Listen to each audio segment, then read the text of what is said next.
And good evening, everyone. Welcome back to, I started to say morning musings again, Daniel. Almost. Almost did that. Welcome back to Two Guys in the Bible here on Fulfilled Radio, a voice you can trust.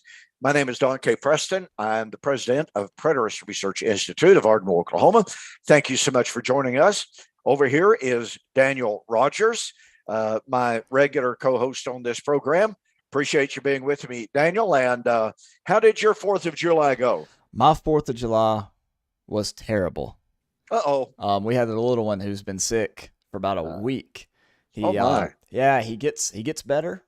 Seems like it's okay, And then that afternoon or so after his nap, he'll go back up to about 100, 101, have all kinds of other nasty symptoms that go along with that. Then we give him some Motrin or bring the fever down. Yeah. He's fine.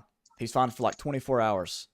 Great, running around playing, whatever. The next day you're thinking, oh man, we could probably, put him back in daycare and get back to normal routines. Boom, sick again, high fever, all kinds of different things going on over and over. And so yesterday we were like, all right, when's it going to happen? Yeah.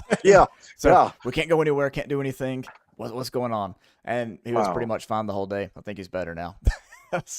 Well, thank the good Lord for that. Yeah. Have you asked a doctor about that? I mean, why would that do it that way? We took him to a urgent care thing on Sunday afternoon because we thought he was better for sure. It had been some time, and then at church he just it was terrible. Cratered, huh? Yeah, and his fever went up higher than it had been thus far. Oh my! We both just left.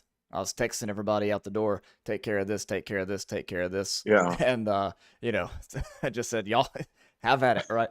and I took off, and doctor said some sort of GI infection, viral thing.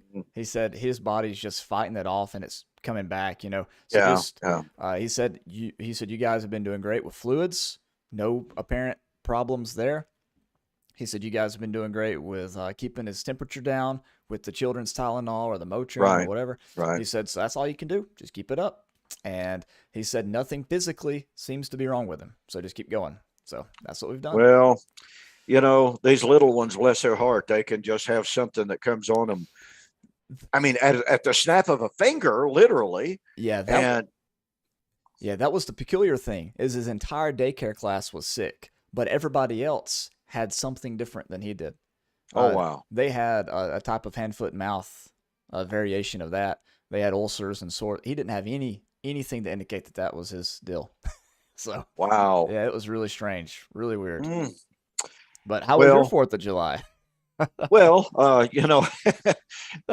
4th of July was, to say the very least, interesting and frustrating. As I shared with you before coming on the air, I've got an old 67 Mustang in my shop that I've been working on. And I knew that the brakes were bad. So I said, well, okay, I'm going to change the wheel cylinders. So I started on the passenger side, took the wheel bearing off, pulled the drum. The previous owner, somewhere down the line, had actually left some of the tension springs off. They had left some of the parts out. I don't know if the brakes would have ever worked on that side.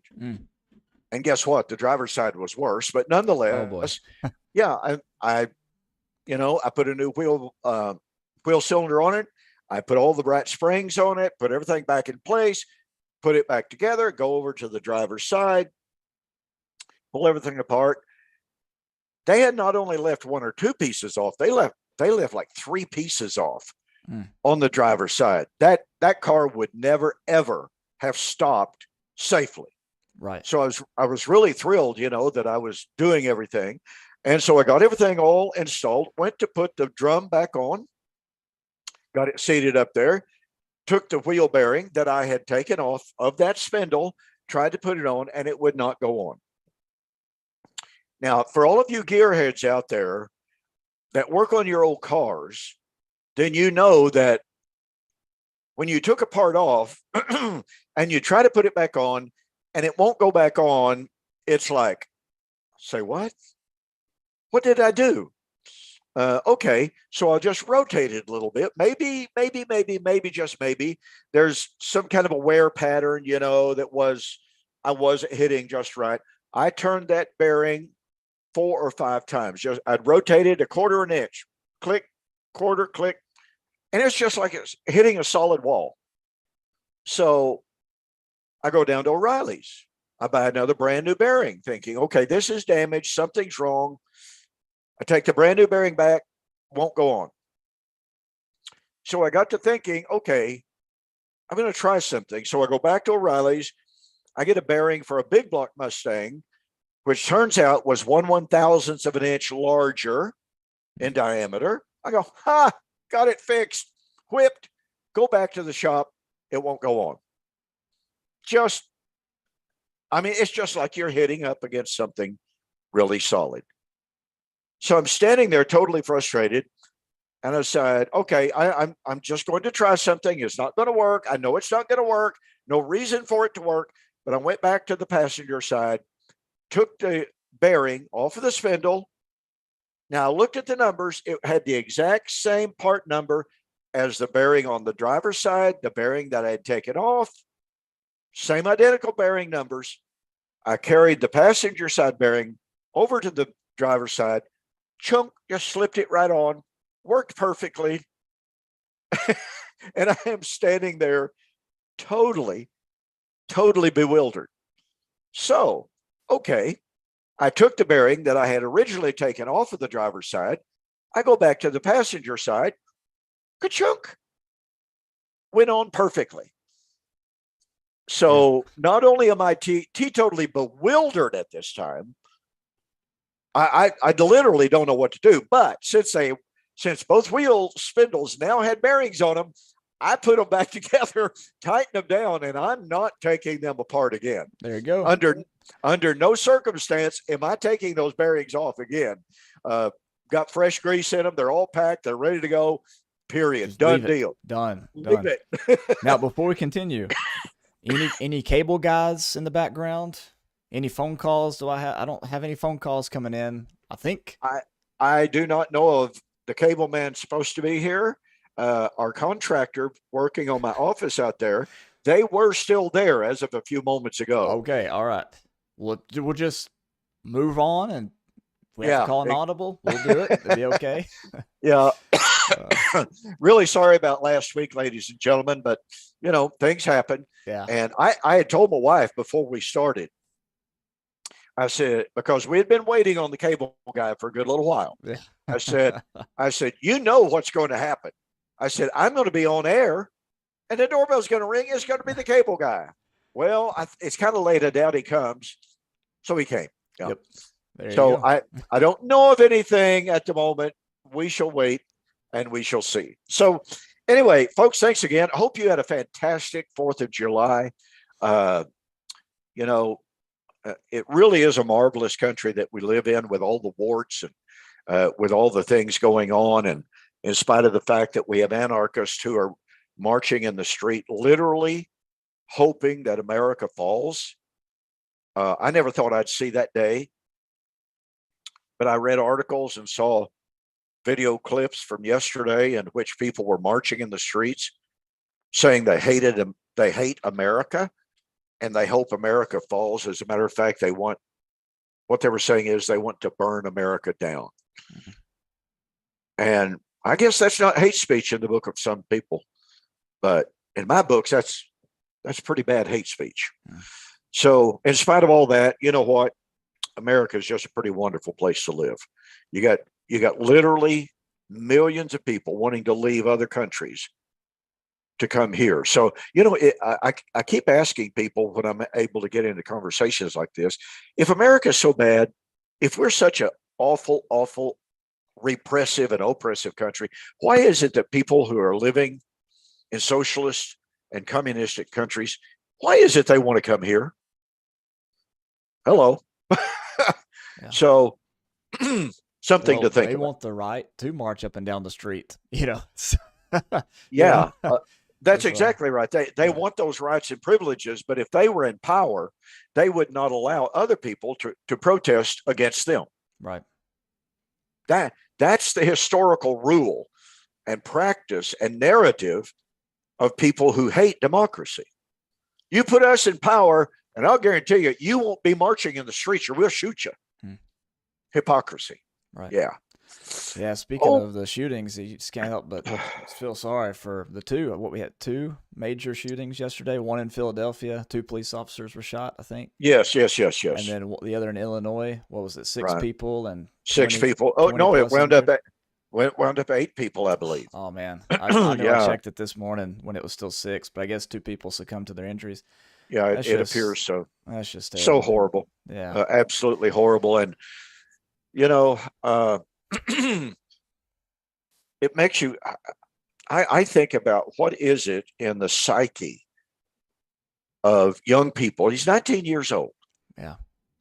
19 years old. What is there in the psyche? Now, I don't want to judge him by his appearance, but he had a really, really bad, unhealthy appearance to me in the photos that I saw. But again, what is there in the psyche of an individual that gets them so full of hatred, self-loathing, and there's a whole lot of that in a lot of these shooters. Yeah. What makes them even capable of shooting innocent, unarmed people? Just random acts of violence. Yeah, it's just violence sickening. and hatred. I mean, I know you're the same way. I can't even wrap my head around that kind of hatred. No.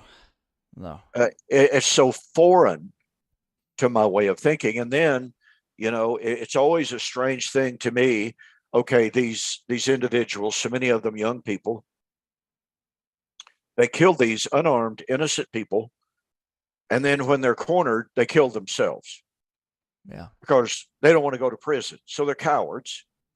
They don't want to face the legal system for their actions. Or this guy yesterday in Chicago, he gave up without any fight whatsoever. Was, quote, as one police officer said, he was, quote, totally compliant.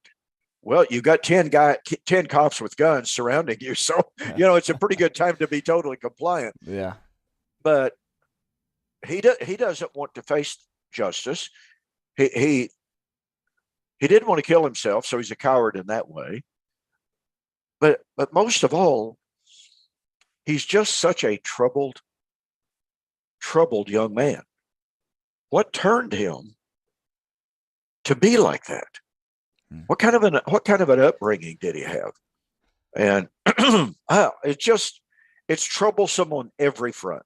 Yeah, it's terrible. And that's why we do what we do as ministers with the gospel. That's the only cure to these sicknesses. But yeah, and the sad part about that is, we are in an ideological war in America, in which the political left is in an outright war against Christianity and against traditional moral values. And they think that you can just simply legislate peace. You can legislate right thinking. That's not where right thinking comes from. Right thinking comes from changing the heart. Kind of like Paul said, by being transformed in our minds. That's where you put a stop to this kind of violence. That's where you put a stop to the hatred. And listen, I've been blessed in my life to deal with some people who were people that were once incarcerated for some pretty bad stuff, but they came to know Jesus Christ. They came to understand the gospel, and it 180 degrees transformed their lives. And that's the solution, as you suggested. Taking away guns is not the solution any more than taking away alcohol. I don't drink alcohol at all. Alcohol is not the problem. Overindulgence of alcohol is the problem. The abuse of alcohol is the problem. Just like guns are not the problem, the abuse of guns. It's just like saying, well, I've got a razor blade sharp pocket knife in my pocket as we sit here. that pocket knife is a totally neutral piece of iron and steel. It won't hurt anybody unless something is wrong up here that forces me or encourages me or allows me to take what is otherwise an instrument of, I love pocket knives. I love knives. I've got knives on my fireplace mantle here. I've got knives on the shelves right behind me. I've got another shelf up there that's full of knives. I just love knives. What do we do with those neutral items? It all has to do with the power of the mind. And it all has to do with the importance of understanding the transformative power of Jesus Christ. So, okay. Well, it's like with Jesus, and he told his disciples to have 2 swords among the 12 of them, But then he turns around and he condemns Peter for the way that he was using it. For the way he was using it. And trying to advance the kingdom of God with the weapon, right? Exactly. Yeah. It's all in understanding the right mentality, the right ideas, right, the right way of thinking. And the more people that we can get to see the power of the gospel, the message of the gospel of Christ, the better things will be. So, okay. Well, I tell you what, ladies and gentlemen, we've spent a couple of weeks now on the subject of what I have termed temple eschatology. In a nutshell, let me see if I can explain this.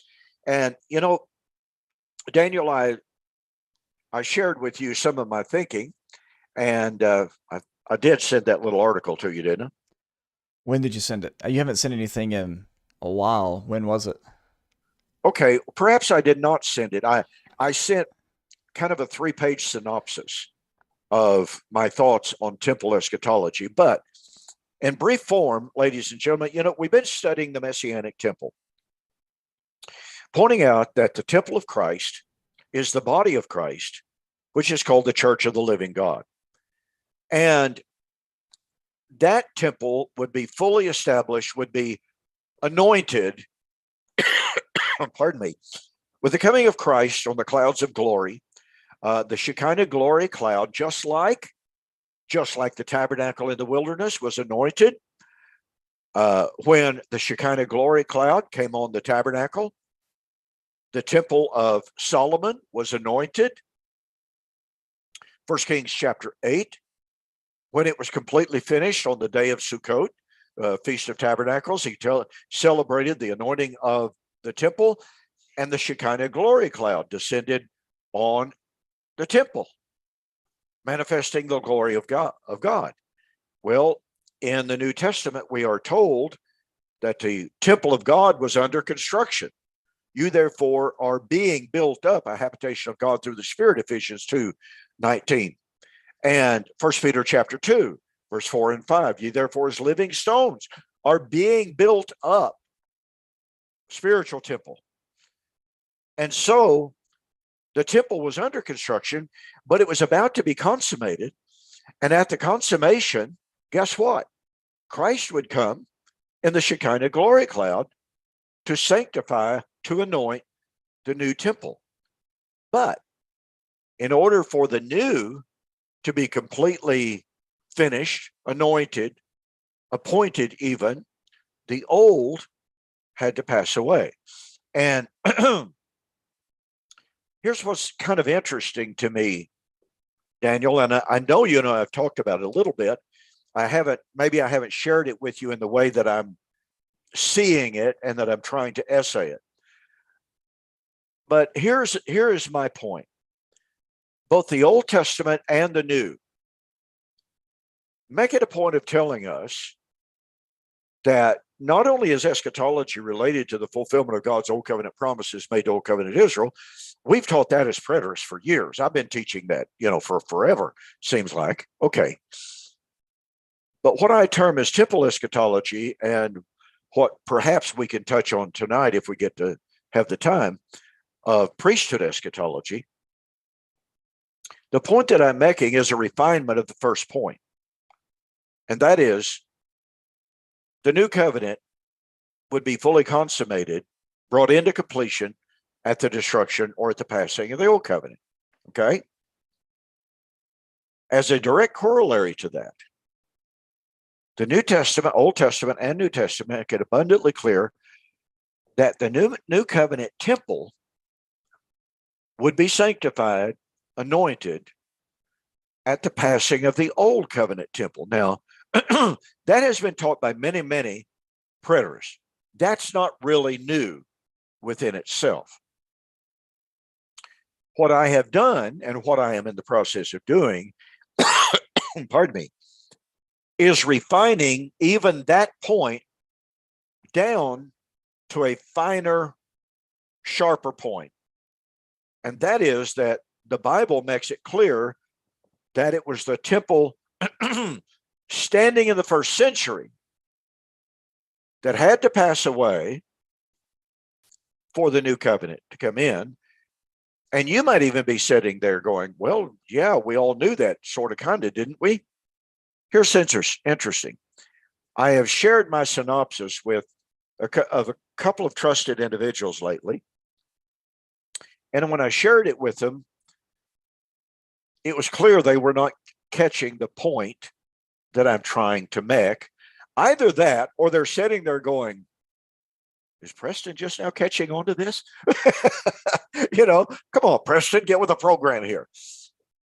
But really, some of the questions that they've asked indicates to me that they're not catching the real power of what I'm saying. It's not just that the temple had to be destroyed for the Messianic temple to come in. The New Testament is emphatic that the temple and the cultus that was standing in the first century, that is the temple. That is the first century temple that had to pass away and would pass away at the coming of the Lord to bring in what the scriptures call the time of Reformation. I doubt very seriously we'll get there, but we will sooner or later. We won't get there tonight, I don't think, from the way things are going. But if we can catch the power of the reality that it was the first century temple that was standing and operative, the entire cultus was standing and operative. I have water being delivered. Thank you.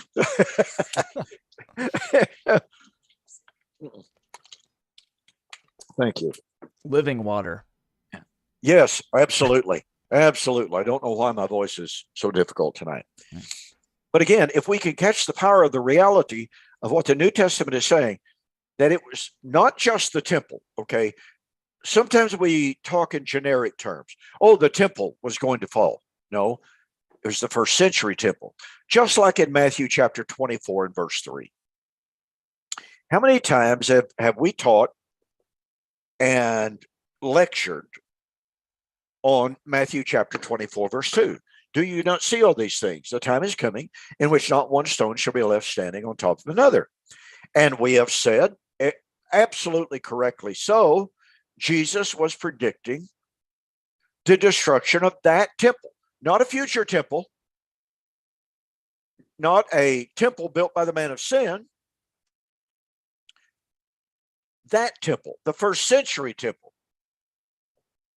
Just like Ezekiel foretold the destruction in the 6th century of the Jerusalem temple. Just like Jeremiah, just like Zephaniah, just like Habakkuk. They spoke of the then contemporary destruction of the temple that stood and the cultus was operative in their day.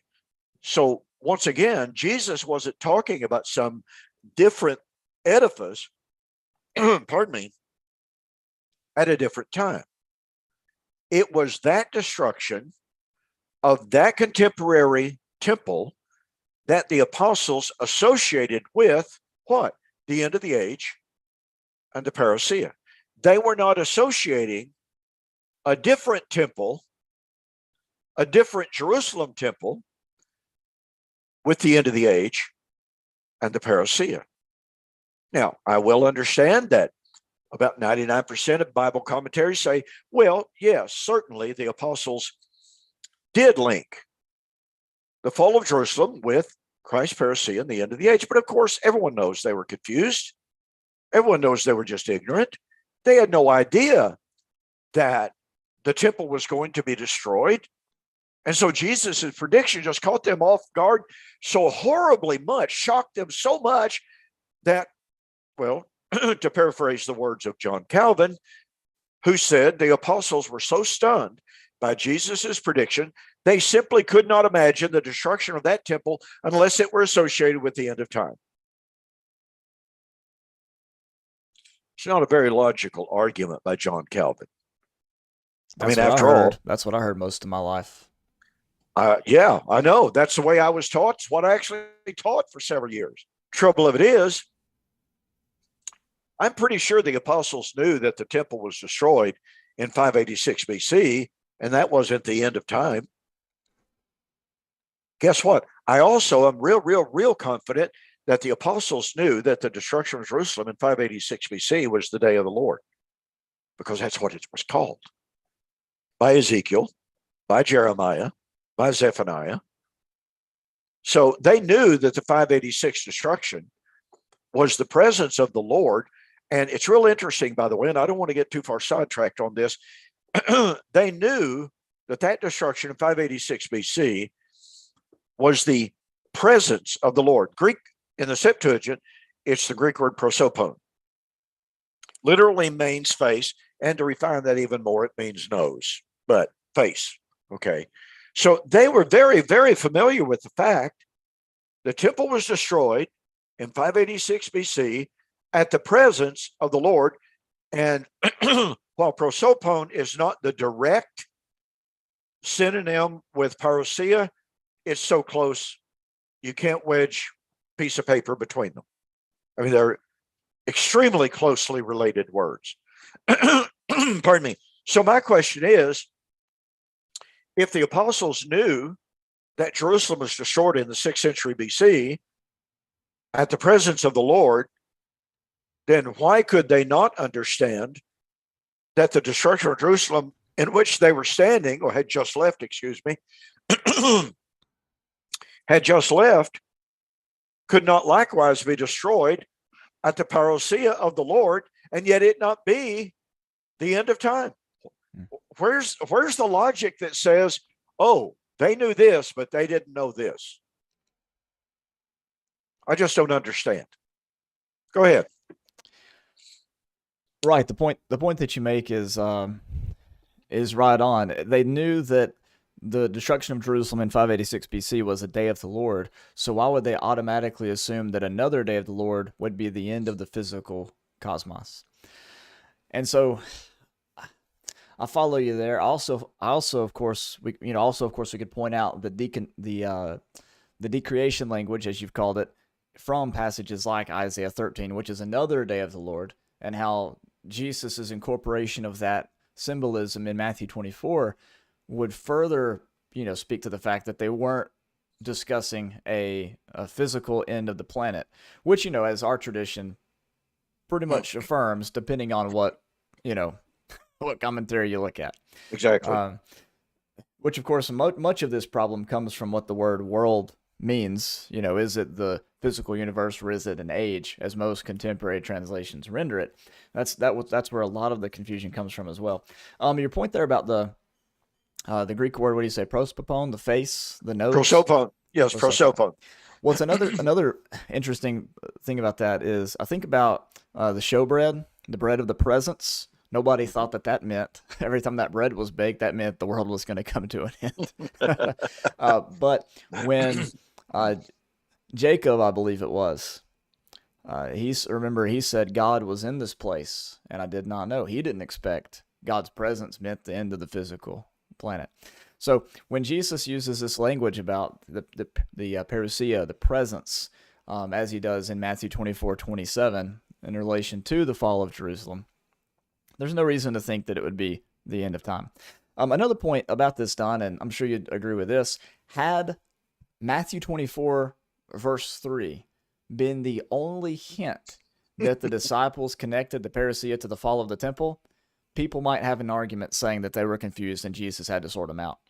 But when you see the apostles' continued reference to the end of the Old Covenant age, the fall of the temple, throughout the book of Acts, throughout the book of Hebrews, as we're about to look at, but also in passages like James 5, where James seems to reference the language from Matthew 24, 29 to 34. The judge is standing right at the door. The coming of the Lord is at hand. And he knew that because of the things he listed in James, the ongoing persecution, the famines, things like this.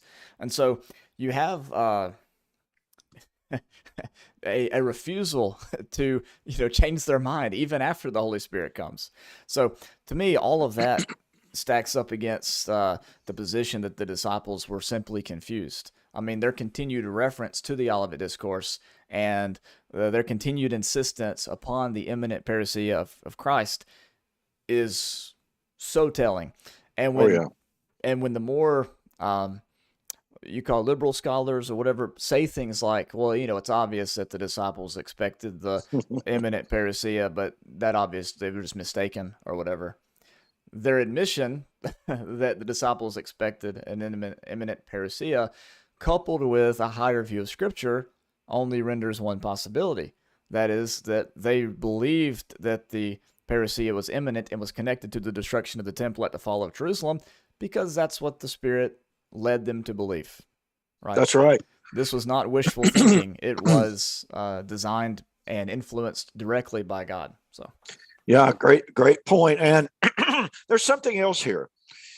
Kenneth Gentry, writing in response and a failed attempt, I might add, of review of my book, Watching for the Parousia, where Jesus' apostles confused, made the claim that the apostles had no idea whatsoever that the temple was supposed to be destroyed.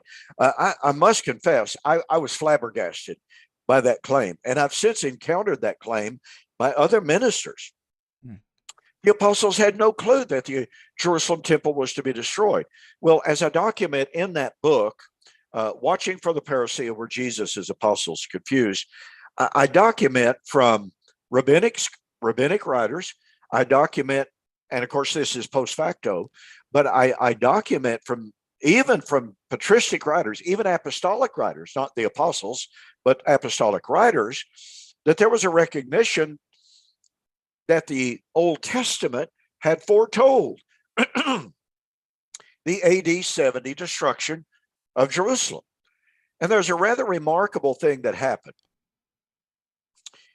In 30 AD or 33, whichever date you would like to appoint, when Jesus hung on the cross, okay, what happened?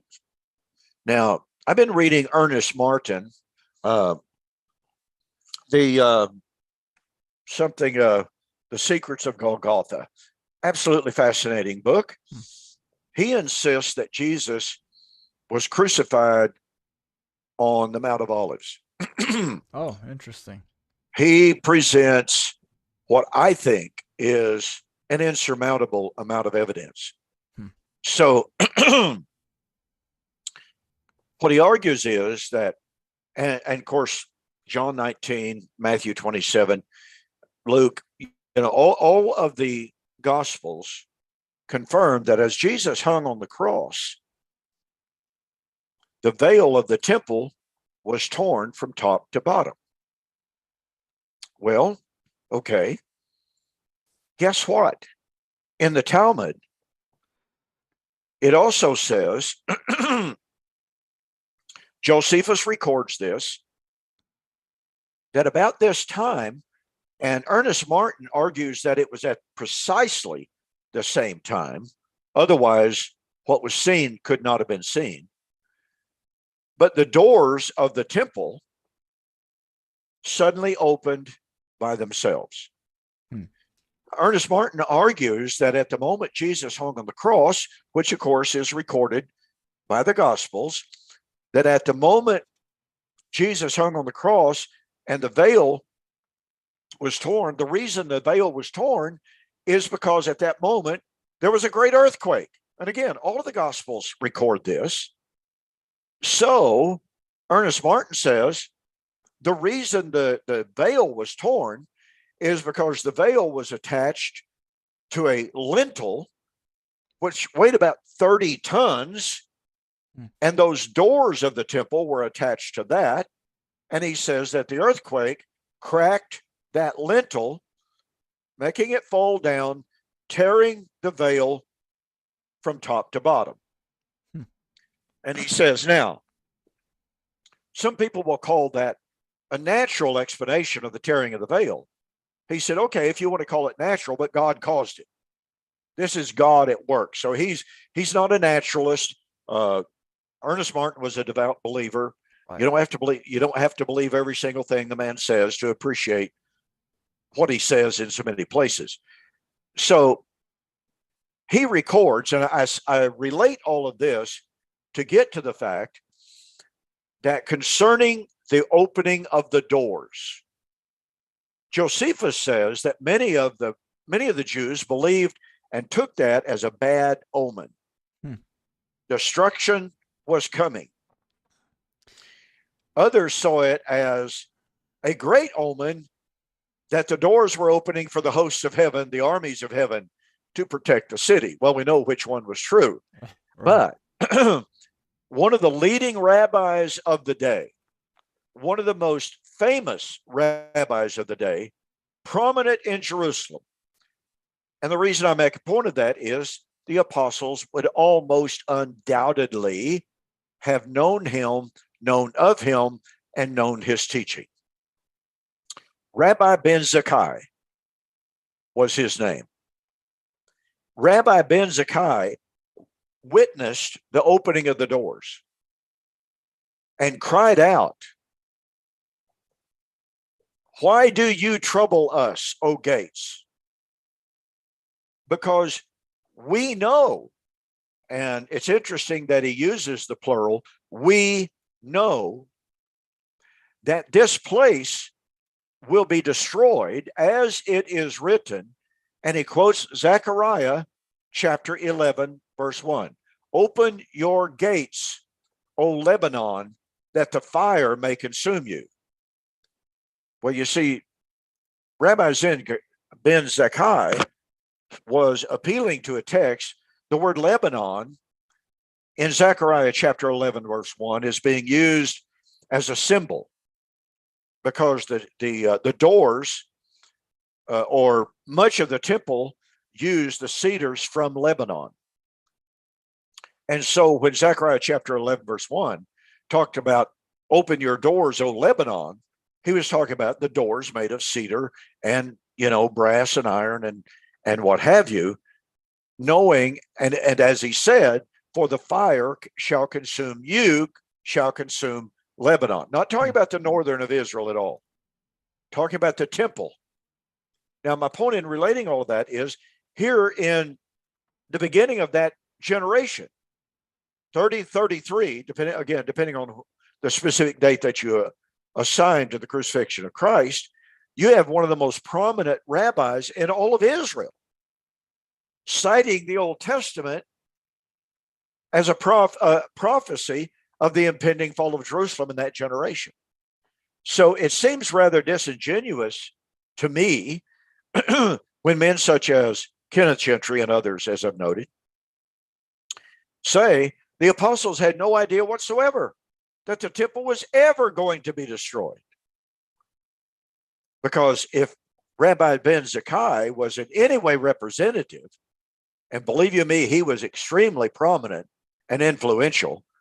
So if he was in any way representative, the apostles had every reason in the world to know that the temple was going to be destroyed.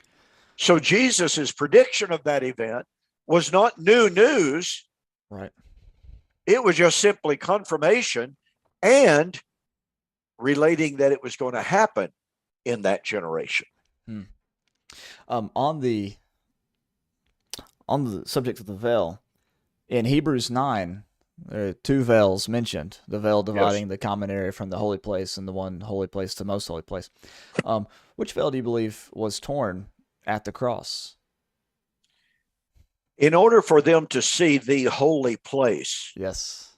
it had to be that outer veil. Yes. And so the second veil, making the way into the holiest of all, would fall at the fall of Jerusalem. Okay, Yeah, cool. yeah, That's what I yeah, thought as well. I've been thinking that for years, and I never really heard anybody expound upon that. So I thought I'd. yeah. And by the way, I mentioned this book by Ernest Martin. I would recommend that book. Now I haven't finished it; I'm about halfway through with it. But he makes the case, and this is off subject a little bit, but it's still absolutely fascinating. He points out that all sacrifices had to be offered either on the altar of burnt offering or outside the gate. And that's the eastern gate. There was a bridge across the Tyropoean Valley from the eastern side of Jerusalem and the Temple Mount, what should I say, roadway led directly out the eastern side of Jerusalem, across the Tyropoean Valley, up the hill of Mount Olivet. And, pardon me, he takes note of the fact that the Roman centurion saw the tearing of the veil, almost assuredly saw the opening of the gates at the moment of the earthquake.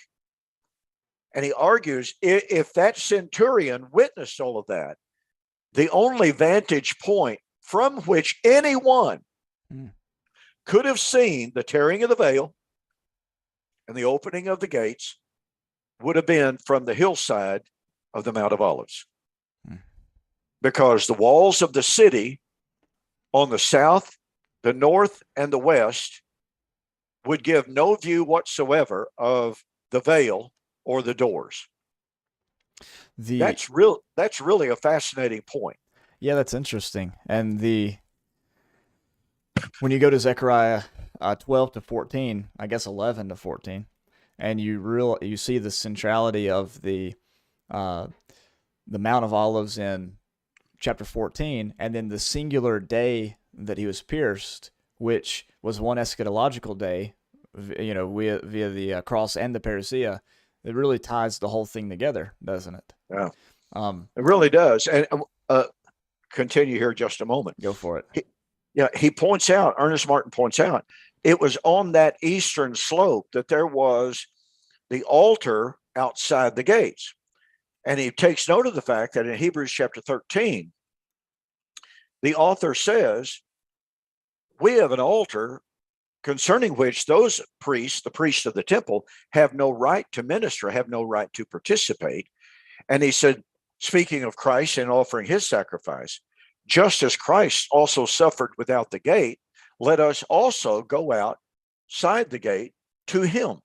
Well, as he points out, the place where sacrifices, whether made in the temple at the altar burnt offering, or the place where the ashes, the sacrifice of the red heifer was offered. Well, guess what? Hebrews chapter 9, 12, and 13 speaks of Christ as the red heifer sacrifice. That seems anomalous to us, but that's the point being made nonetheless. And so if Christ in Hebrews chapter 9 is being equated with the red heifer sacrifices, and let me read that just for a moment here. If the blood of bulls and goats and the ashes of a heifer sanctifies to the purifying of the flesh, how much more shall the blood of Jesus Christ, who through the eternal Spirit offered himself without spot and blemish unto God, purge your conscience from dead works? So he likens Christ's sacrifice to the red heifer. Okay, where was the red heifer sacrifice? Where did it have to be offered? About halfway up the Mount of Olives, on the east from the temple, outside the gate, was the altar where the red heifer was sacrificed.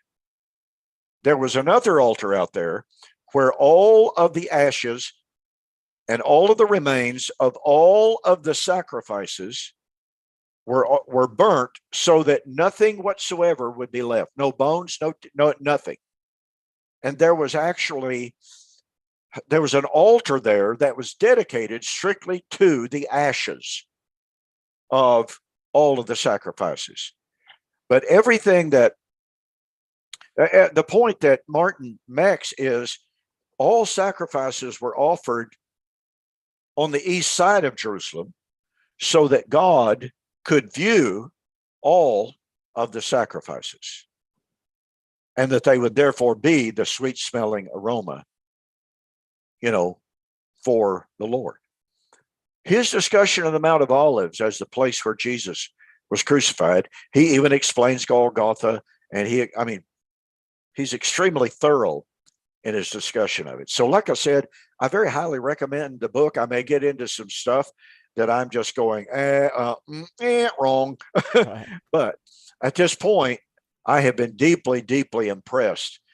His knowledge of the Talmud, his knowledge of the rabbinic writings is really, really in depth, and it's very enlightening. It's just cool stuff. Well, I never read the book. Don't have much to add to that besides what I've already mentioned. Well, I have been hearing of Ernest Martin for years. I have read excerpts of his, and every time that I've read something of his, I have literally gone, wow, that's intriguing. And so now that I've actually decided to dig into his book, and I've got volume number 2, or the second edition, I should say, of the book, The Secrets of Golgotha. I am very, very deeply impressed with his knowledge and understanding of Jewish thought, Jewish customs, of the Talmud, of the rabbis. He really, really knows his stuff. Yeah, I just keep going back in my mind to Zechariah 14:4. On that day, his feet will stand on the Mount of Olives, which is in front of Jerusalem on the east. And you just think about, the title of Max King's book, The Cross and the Parousia, 2 dimensions of one age-changing eschaton. And that would be very, beautiful if the crucifixion mirrored the parousia with that central location of the Mount of Olives to the east of Jerusalem. That's really, really intriguing. It is. It's, like I said, reading his book so far has just gotten, the gears have just been churning and churning and churning. It really has. So, okay, well, yeah, we were going to do temple eschatology. Guess what? All of this is related. A little bit tangentially, perhaps, but nonetheless, it's related. I have to go around the mountain to see that relationship. Around the Mount of Olives to see that. Yes, around the Mount of Olives, no less. And guess what? By the way, I just got to share this because it's so intriguing. Martin points out that when David was running from Absalom during Absalom's rebellion and attempt to kill his father, guess where David went? The Mount of Olives. And as 2 Samuel says, he went weeping, barefoot, and with a covering on his head. Here he was, and he wrote Ernest Martin's claims. Now, I'd have to do some independent study on this, but he claims that Psalms 22 was written during that period. And thus it is when David said, my God, why have you forsaken me? So here is David forsaken by his family. The entire nation is turned against him. He is the object of ridicule and hatred and ostracism. And David is running from that in humility, saying, why have you forsaken me? But he went up to the very top of Mount of Olives. And by the way, there's another small hill on the top of Mount Olives. And it was there, Ernest Martin says, where David camped out during his exile. And he believes that is where Jesus was crucified. So he draws some really, really interesting parallels between type and antitype. Yeah, that's Really interesting. fascinating. Yeah, it really is. Well, we have about 5 minutes or so left. Do you want to do some rapid fire question and answers? We got a lot of questions over Oh, here. sure. Go ahead. Some of them are one fella says the reason why uh, you got your car fixed is because you worked on it in Hebrew from right to left. So there you go. Now, Okay, was that my buddy from Israel who wrote that? Ken Nault. Oh, I don't know. Oh no. Hey Ken, how are you? Oh, Good okay. to Sorry, I good. don't recognize some of these names. Yeah, Um, yeah. I know Ken. Good guy. we had some pretty ugly comments by some troll that I had to delete. I'll tell you about that Yeah. later. More about Okay. that. Yeah. Okay, here we go. This is a question that you've dealt with in a previous broadcast, but this may be a new follower, so just thought you could give a little elevator pitch answer. I'm setting all that up for you, Don, because I know what you're going to want to do. So just elevator pitch answer. Why does the sort of premillennial theology boast on the restoration of Israel in 1948? You know, what does that have to do with the restoration of the temple? You know, what's going on there? Like, what's the Nothing. significance of 1948? Nothing. Nothing. Yeah. How's that? Why do premillennialists emphasize that date so much? Well, it's based upon a misunderstanding, in my view, of Matthew chapter 24, verse 32. Jesus, after giving signs of the nearness of the end, he said, "Now learn a parable of the fig tree. When the fig tree puts forth its leaves, you know that summer is nigh." And so it is argued Israel in the Old Testament is the fig tree. And when the fig tree buds, that's the restoration of Israel. Israel was restored in 1948. And then that means that generation, as Jesus said in Matthew 24:34, that generation to see the restoration of Israel would be the generation to see the coming of the Lord, the judgment, the resurrection, the rapture specifically. Well, of course, Hal Lindsey popularized that view mostly.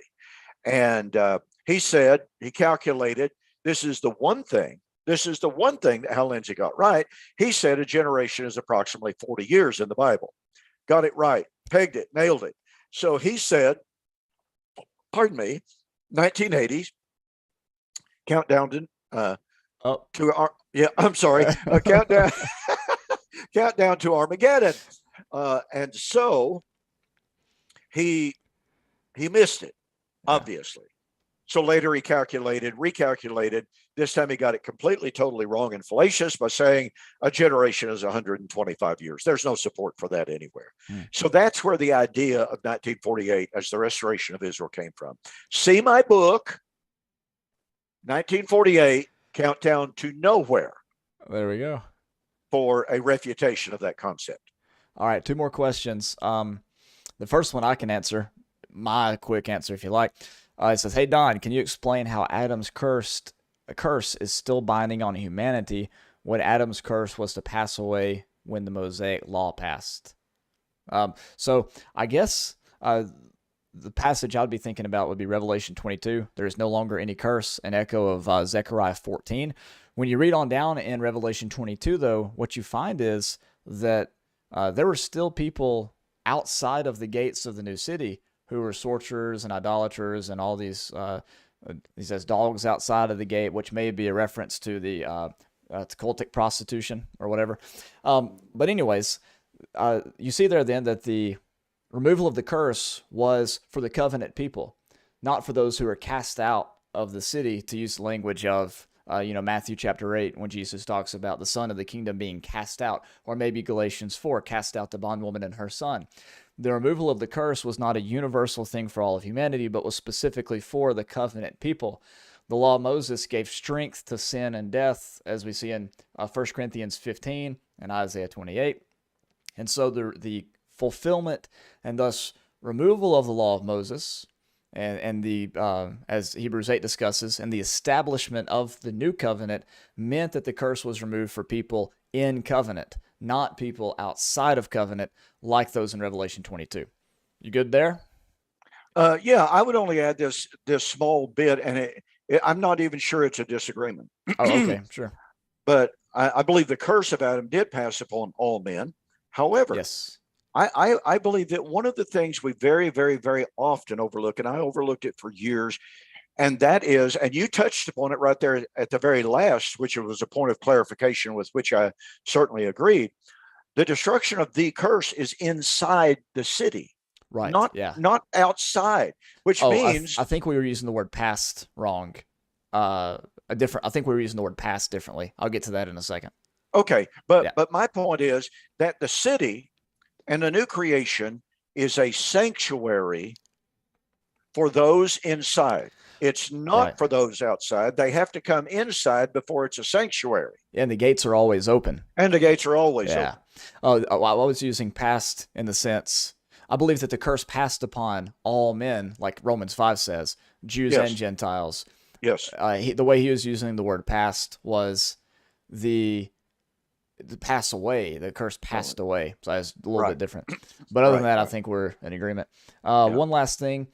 If Noah's flood was to wipe out the evil back then, can you explain God letting so much evil come back again today? Does that mean that I don't quite follow the last part. What I would say there is the flood didn't wipe out evil. The very first thing that happens when Noah gets off the boat is he gets drunk, passes a curse on his son, and so it didn't pass. Whoops. Yeah, so it didn't wipe out evil. It didn't solve the problems. But again, you have the whole thing about the covenant people, the cleansing. Same thing with the church. You have people's sins being forgiven in the New Testament, and then Hebrews talking about those who stepped away from the faith, or even Simon the sorcerer. Did the blood of Jesus cleanse them of all their sins? Of course, but they still, at times went back to some sort of old lifestyle. So, and there's something from Genesis chapter 8, 21 and 22 that should not be overlooked. Sure. God said, even though the thought and intent of man is to do evil continually, I will never again destroy every living creature as I have done. Yes. So God was essentially saying, okay, I know what man is like. It's not going to do any good to bring about such a catastrophic judgment again. So I'll let man be what he will be. I will, to extrapolate forward into the chosen seed, instead of destroying all living beings, in which is the breath of life, I'll send a savior to save them from their sin. Right. So that's what I would add to that. There we go. Well, I guess that's about all the time we have. All right. Very good. All right. Well, ladies and gentlemen, thank you so much for joining us here on Two Guys in the Bible on Fulfilled Radio, a voice you can trust. Maybe we can do more of those questions and answers next week. Always do a good job there, Daniel, monitoring those people that want to do nothing but be vile and disruptive and what have you. Look, we don't mind questions from people who disagree. That's not the point. But when people want to be disruptive and they want to be caustic and hostile, nope, not going to work. We're not going to allow it. So anyway, with that said, great to be with you again, Daniel. Good night and God bless.